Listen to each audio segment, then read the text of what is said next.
Você pediu para me ver. Você escolheu uma noite fria para nos visitar.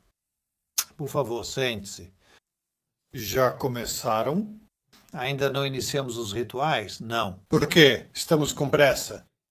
Ainda não iniciamos os rituais, nem iniciaremos até que a decisão do mestre seja tomada. Ah, então andem logo com isso.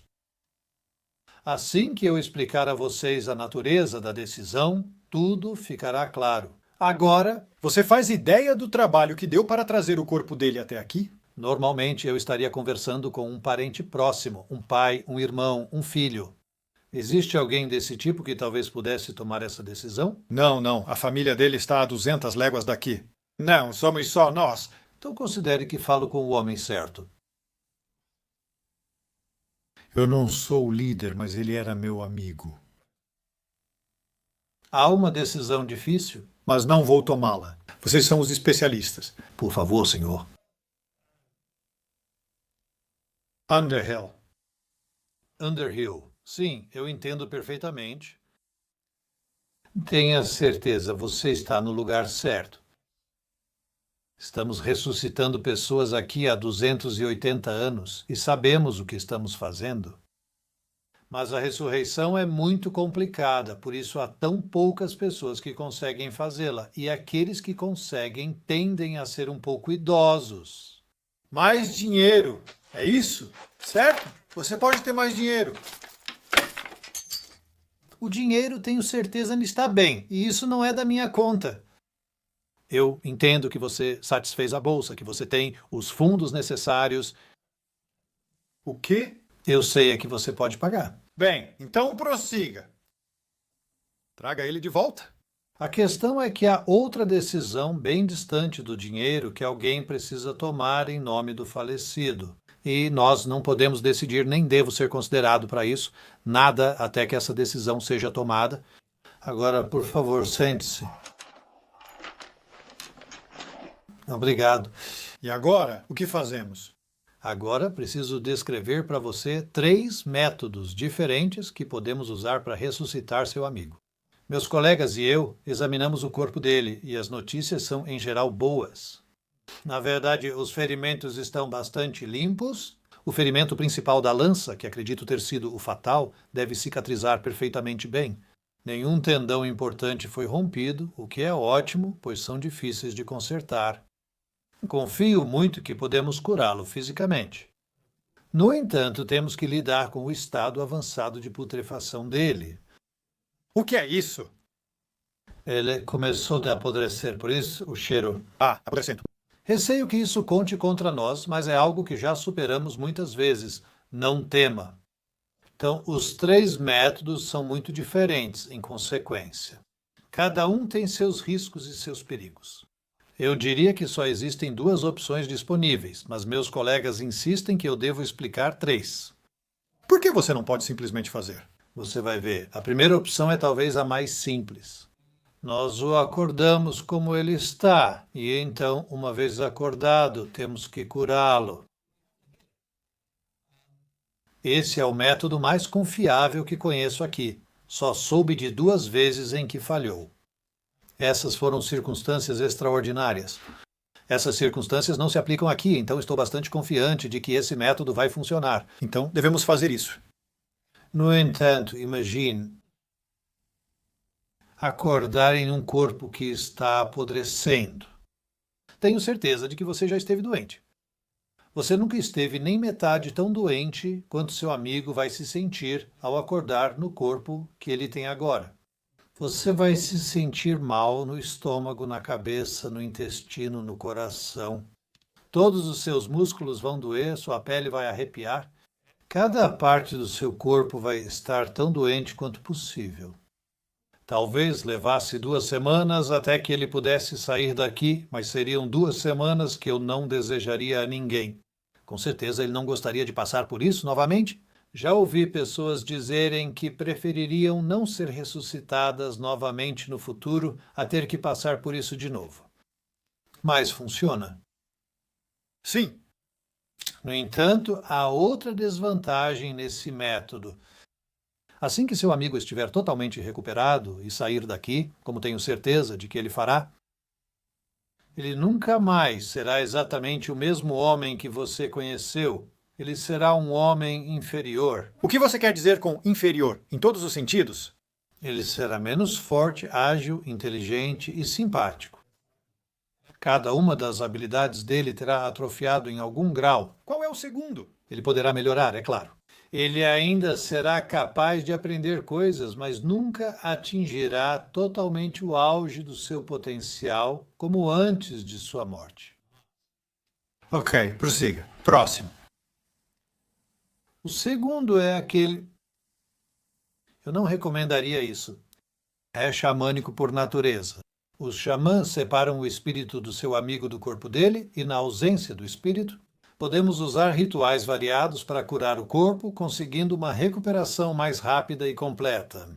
Quanto melhor, melhor. Se tudo der certo, seu amigo estará Então. acordando em um corpo completamente curado e poderá sair andando no mesmo dia, muito provavelmente. E será exatamente o homem que você conheceu antes. Então, quais são os riscos e perigos no que você estava dizendo? Mas quanto à desvantagem, não é para os fracos de coração. Um grande espírito pode ser encontrado. Um grande espírito que não tínhamos percebido neste mundo talvez estivesse por perto, e ao encontrá-lo, o espírito do falecido, separado de seu corpo, aproveita a oportunidade para atacá-lo ou expulsá-lo, e talvez nunca recuperemos o espírito. Nesse caso, porém, eu diria que a aniquilação talvez seja a misericórdia. E ele nunca será reunido nem com seu corpo, nem com nenhum de seus ancestrais, ou talvez com qualquer outro espírito, jamais. Uma eternidade de solidão é um destino que eu não desejaria a ninguém. Então, essa não é uma escolha que eu jamais faria. E se você fizer essa escolha, precisa entender que não está fazendo isso levianamente. Eu não sei se consigo. Pode até ser pior. Nós já soubemos de alguns casos em que um espírito foi realmente preso de volta ao corpo pelos xamãs e acabou não sendo o espírito que o deixou. Em outras palavras, o corpo é ressuscitado, mas o espírito dentro dele é completamente outra pessoa. Ele não será seu amigo e pode não gostar de você, mas o risco é baixo. Eu diria que aqueles em quem praticamos esse método ficam perfeitamente bem em 4 casos de 5. Não gosto disso. Não, não é esse. Próximo. O terceiro método? Bem, felizmente, como o primeiro, é quase certo que vai funcionar. E eu diria que na maioria das vezes funciona extremamente bem. Em 1 ou 2 dias, seu amigo vai embora. Praticamente como era antes. Então você está me dizendo que eu devo escolher este? Bem, este é o que a maioria dos familiares deveria escolher. Então este é o que eu devo escolher? Mas talvez eles tenham perdido seu ente querido por causa de uma queda, de uma escada, algo assim. Muito raramente alguém da sua profissão específica escolhe este aqui. Porque quando não funciona exatamente como gostaríamos, seu amigo revive e está saudável fisicamente e completamente presente em espírito. Mas é como chegar pela primeira vez, como um bebê recém-nascido. Seu amigo será tão inteligente quanto era quando morreu, mas estará começando de novo? Agora, algumas habilidades voltam muito rápido. Andar, por exemplo, geralmente volta em 1 ou 2 dias, mas outras habilidades, como falar, demoram consideravelmente mais tempo. E, bem, como eu disse, ele estará começando de novo. É um fardo considerável de cuidado. Vai ser como ter uma criança novamente. Você tem certeza de que quer escolher esse nível de responsabilidade? Existe uma quantia de dinheiro que tornaria isso uma opção melhor? Seja direto. Tenho certeza de que ninguém disse que essa decisão seria fácil. Nós nunca tomaremos essa decisão por você. Até que essa decisão seja tomada e até que você tenha assinado um documento deixando claro que foi você quem tomou essa decisão, tendo sido informado das consequências, nada vai acontecer. Ah, só faça logo. Então essas são as 3 opções. Espero tê-las descrito bem para você. Você entendeu todas as 3? Eu não sei.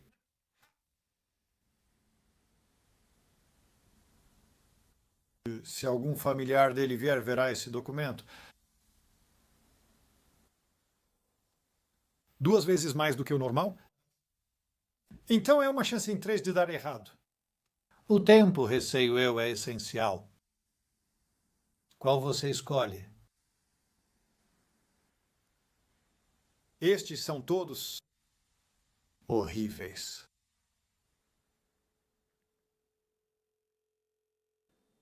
E aí está. Sim, sei que se essa cena estivesse em um longa, seria longa demais, com diálogo em excesso e um personagem parado. Talvez, com exceção da cena do arquiteto no fim do segundo Matrix. Não sei se já houve uma exposição tão longa por um homem barbudo sentado, mas precisava ser feita por um homem barbudo. Porque eu precisava interpretar o papel e tinha vários pontos e ideias para trazer à cena. Também queria que fosse dramático, pois um dos meus principais argumentos é o quanto seria dramático debater ressurreição com um ressurreicionista. E eu temo que em muitos romances e filmes de fantasia, a ressurreição seja retratada como algo fácil demais. É um poder potencialmente capaz de quebrar o mundo. Imagine escrever um romance de fantasia onde cada vila tem vários ressuscitadores. Eles são tão baratos que custam quase nada, mas as consequências podem ser enormes. Pode ser, por exemplo, que haja muito mais violência. Você discute com seu vizinho, então simplesmente o esfaqueia até a morte, só para mostrar o quanto está irritado com ele. Ele não percebeu que você estava tão irritado com isso, mas você mostrou para ele, e então você paga novamente um ressuscitador, mas como ele é seu amigo, depois te paga em cervejas. De qualquer forma, vai recuperar quase todo o dinheiro. E então você diz, bom, você vai encontrá-lo no canto superior do campo de 10 acres. Melhor levar um carrinho de mão, ele é um cara grande. E isso vira só um incômodo. Vocês apertam as mãos, mas pode restar ressentimento. E talvez ele te esfaqueie até a morte, o que é justo. Mas isso teria pouca consequência porque a ressurreição existe. O conhecimento não pode morrer com alguém. Você mata alguém achando que o inimigo não compartilhará o conhecimento, mas acaba morrendo em vez de só ressuscitar a pessoa. Que droga! Então resistir à tortura pode não funcionar. E há tantas coisas que quebram o mundo por conta de a ressurreição ser algo comum. Mas, na maioria dos mundos de fantasia, isso é bem incomum, pelo menos, mas talvez não seja incomum o suficiente. Acredito que isso é mostrado em muitos jogos de fantasia como algo muito conveniente. E é sobre isso que vou falar neste vídeo. E, se você realmente gosta de jogos de interpretação de papéis, o que é provável se você assistiu até aqui, então vai achar essa mensagem especialmente relevante. Agora, ressurreição, eu digo que não é dramática o suficiente, deveria ser dramática. E uma das coisas que torna uma cena dramática é uma escolha horrível. Então a escolha ela não é apenas se vamos ressuscitá-lo ou não. É qual tipo de ressurreição vamos escolher. Quais são as consequências das escolhas que fazemos? Porque não é só sobre como acabou. Talvez você tenha escolhido uma das opções e o cara foi curado, ele ressuscitou, ele está bem, viva, sucesso. Ele descobre depois, desculpe, qual você escolheu? Qual tipo de ressurreição? Você arriscou o quê? Tudo bem. E ele pode guardar rancor pelo fato de você ter escolhido o tipo errado de ressurreição. E os preços? Os preços, por curiosidade, eu procurei ressurreição na última edição de Dungeons and Dragons. E tem revivificar, ressuscitar os mortos e ressuscitar. Encontrei 3, todos muito parecidos. É basicamente uma magia. Você lança e a pessoa revive. Ele fica com penalidades nos testes. -4, depois -3, -2 e -1. Ele se recupera rápido e logo volta ao normal. Tudo certo. Nada de memórias perdidas, mudanças de personalidade, nada disso. Você está bem. Se você vê Dungeons and Dragons só como um ludo avançado, mate o monstro, pegue o tesouro, suba de nível e repita. Bem, então não é realmente um jogo de interpretação. Nesse caso, você pode encarar a ressurreição apenas como uma mecânica de jogo e nada mais. Tudo bem, existe um custo. O custo de uma das magias era um diamante usado no ritual que deve ter um valor mínimo de 1000 peças de ouro. Ah, tudo bem. Pense, você vai ao mercado, sabe o preço do diamante? Eles pesam um diamante e ele chega a 938 peças de ouro. Ah, não é caro o suficiente para o ritual, mas o tamanho do diamante não parece importar. É só o quão caro ele é. Pode parar de me cobrar e fazer um recibo comprovando que paguei mais de 1000 por ele? Obrigado. Aqui está um diamante que me custou mais de 1000 peças de ouro. Portanto, deve funcionar. E você sabe, não sabe, que um ressuscitador te pegou de jeito? Por que você enganou? Por que você carregou esse cadáver por cima da montanha e através do pântano para chegar aqui? Se não é realmente incrivelmente importante para você que essa pessoa seja revivida?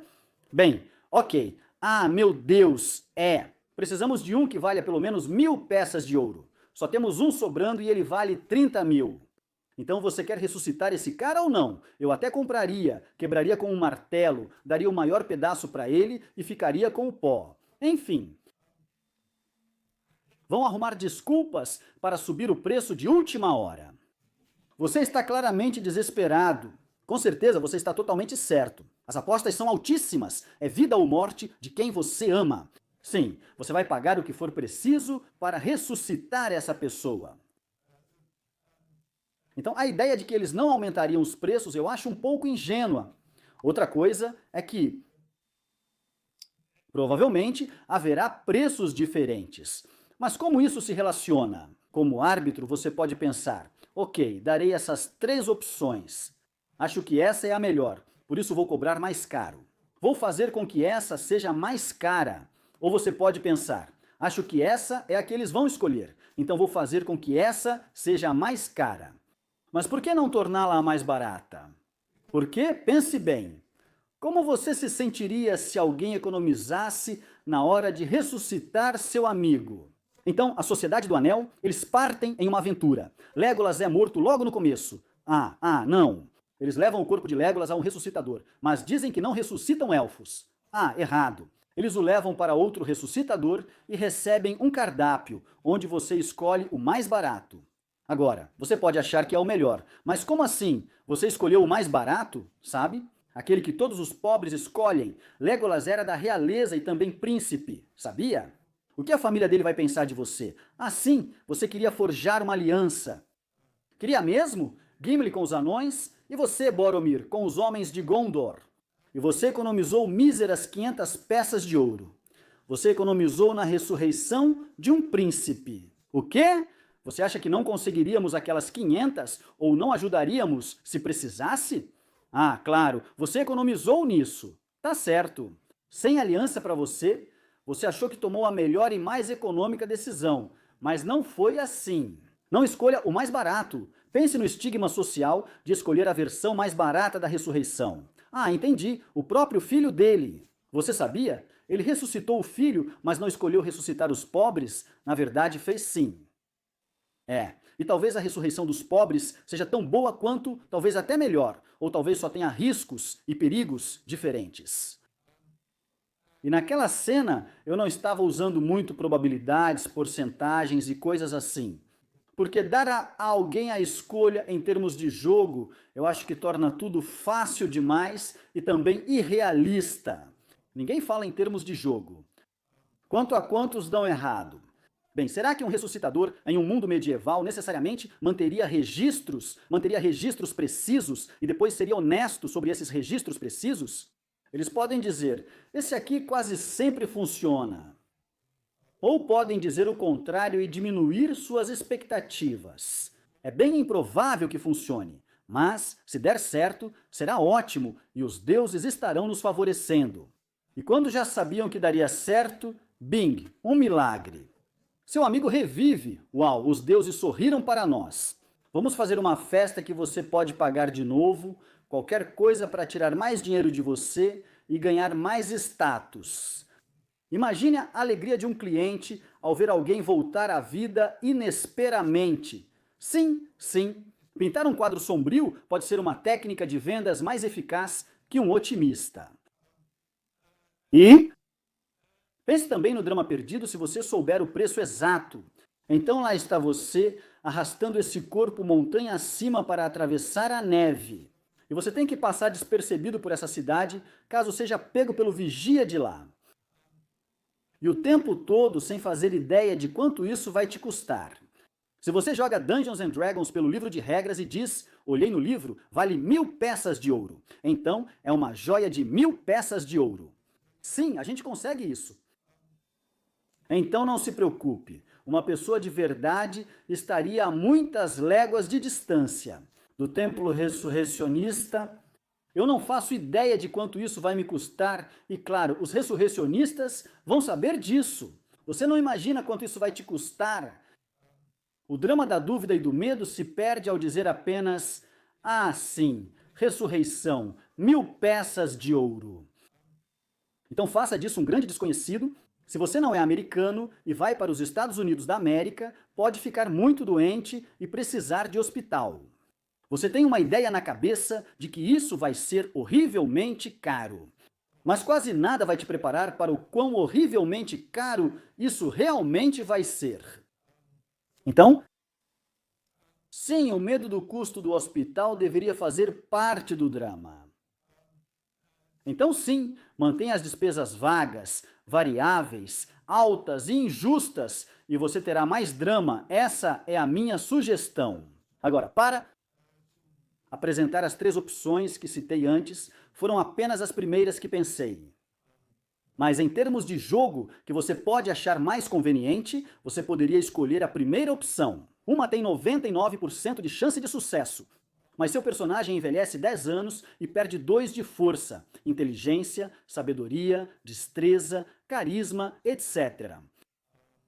E menos 4 em todas as habilidades. Sabe, você pode subir de nível, distribuir pontos e melhorar habilidades de várias formas, mas é isso. Ou, se usar um sistema como Dungeons and Dragons, com esse conceito de nível, pode-se dizer que perde alguns níveis ou metade deles. Uma consequência grave, você retorna, mas não é quem morreu. E então o segundo que era, ah, sim, então digamos que há 80% de chance de funcionar e você fica bem. Viva!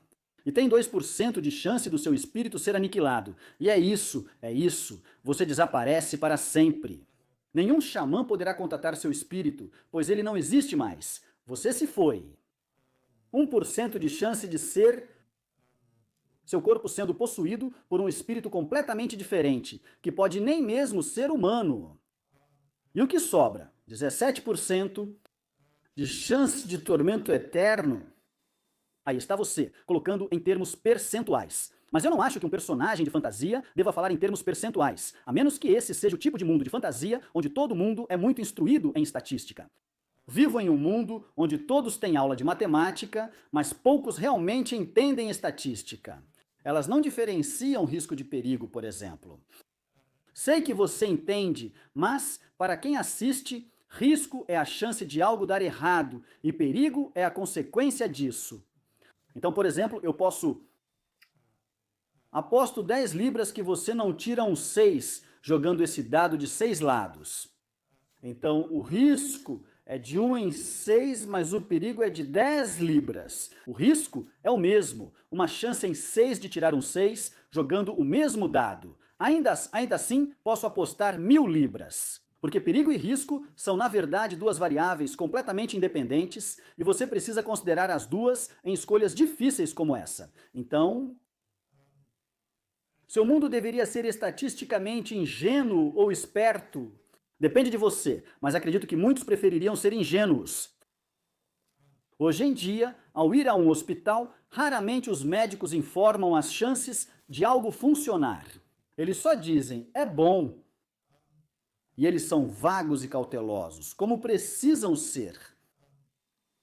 Então tem isso. E o drama, você está perdendo todo o drama. Espero destacar naquela cena muitos dos dilemas horríveis. E se a família dele vier aqui e ver o contrato? E aí talvez tentem descobrir quem eu sou. E Talvez eles discordem da escolha que eu fiz. E se algo der errado e eles discordarem da escolha que eu fiz? E se o ente querido deles estiver em tormento eterno? Porque eu precisava daquele cara de volta o mais rápido possível, pronto para lutar, porque eu tinha essa aventura para viver e porque, você sabe, precisávamos salvar o reino em 2 dias. Passamos a ver essa pessoa só pelo poder de matar e seus atributos, não como alguém querido ou da família. E até a pessoa que foi ressuscitada pode ficar irritada. Desculpa, o quê? Qual escolha você fez? Por que não escolheu aquela opção? Eram 2.000 peças de ouro a mais. O que eu estou vestindo é uma armadura de placas mais 3. Isso vale muito mais do que isso. A gente queria que você voltasse à vida com sua armadura de placas mais 3. Não, essa é a minha vida. Quando eu morrer de novo, venda tudo e me consiga o melhor. Não acredito que você fez essa escolha. E ele fica tão bravo que sai do grupo. Claro, ele não vai sair porque é um personagem de jogador, senão ele não teria jogo. Bem, suponho que ele poderia sair do grupo, aposentar temporariamente esse personagem e criar um bardo e se juntar novamente. Então, não perca o drama e não dê uma dieta horrível. Apenas crie dilemas. Escolhas difíceis criam o drama. Se você quer que o jogo de interpretação seja dramático, e por que não? Ofereça aos jogadores o máximo de escolhas difíceis. E quanto à ressurreição? Ah, essa é uma oportunidade de ouro. Não perca. Opa, esqueci de dizer a terceira. Sim, a terceira, 66% de chance de dar certo e 30%. O que é essa folha? 34% de chance do seu personagem ter que reaprender todas as habilidades do zero. Vai ser uma criancinha. Acredito que com um corpo adulto, certas habilidades físicas, como andar, são recuperadas muito mais rápido do que um bebê leva para aprender. Não se esqueça que é um pouco uma ilusão achar que bebês aprendem a andar. Eles nascem com um corpo que é fisicamente incapaz de andar. Mas um cervo, ao nascer, sai da mãe, cai no chão e então se levanta, anda até a mãe e começa a mamar imediatamente. Um cervo já nasce sabendo andar, porque nasce com um corpo que é fisicamente capaz de andar. Então, se você ressuscitasse em um corpo capaz de andar, você poderia aprender a andar com esse corpo. Provavelmente muito mais rápido do que um bebê, é com certeza muito mais rápido. Mas outras habilidades, como falar, são complicadas. Leva anos para as crianças ficarem boas nisso. Por que um adulto, com cérebro já formado, não está especialmente apto a se aprender novos idiomas? Por que um adulto teria uma grande vantagem? Pode ser que não tenha, então. Talvez você precise falar inglês quebrado ao interpretar esse personagem pelo resto da vida. Paciência. De qualquer forma, eu esqueci disso. Outro pensamento sobre o último ponto é que isso pode ser muito bom para sua longa campanha épica. Quando um personagem é ressuscitado e então renasce como uma nova criança e depois vai embora para amadurecer de novo em algum lugar, e os outros personagens reencontram esse personagem muitos anos depois e veem no que ele se tornou. Ideia dramática. Qual era a terceira opção? Eu esqueci completamente qual era a terceira opção. Só por acaso, se alguém estiver interessado em como eu filmei aquela cena, que eu fiz muito rápido, quero dizer, eu fiz a gravação em apenas algumas horas. Sem roteiro, desenhei várias runas de canetinha no rosto e amarrei um lenço na cabeça. E sentei na cadeira e fiz toda a exposição ou explicação das 3 opções de 3 ângulos diferentes com esse personagem. E quando finalmente pensei, acho que já disse tudo. Terminei! Enquanto o interpretava, só pausava às vezes, achando que seria interrompido, sem saber por quê. Imagino que o outro cara diga algo agora, senão ficaria só sentado em silêncio, o que seria estranho. Ao ficar satisfeito, percebi que já tinha dito tudo. Depois, lavei o rosto porque não tinha mais volta. Troquei de roupa para o outro figurino e gravei várias interjeições. Nenhuma delas roteirizada. Só perguntava, como?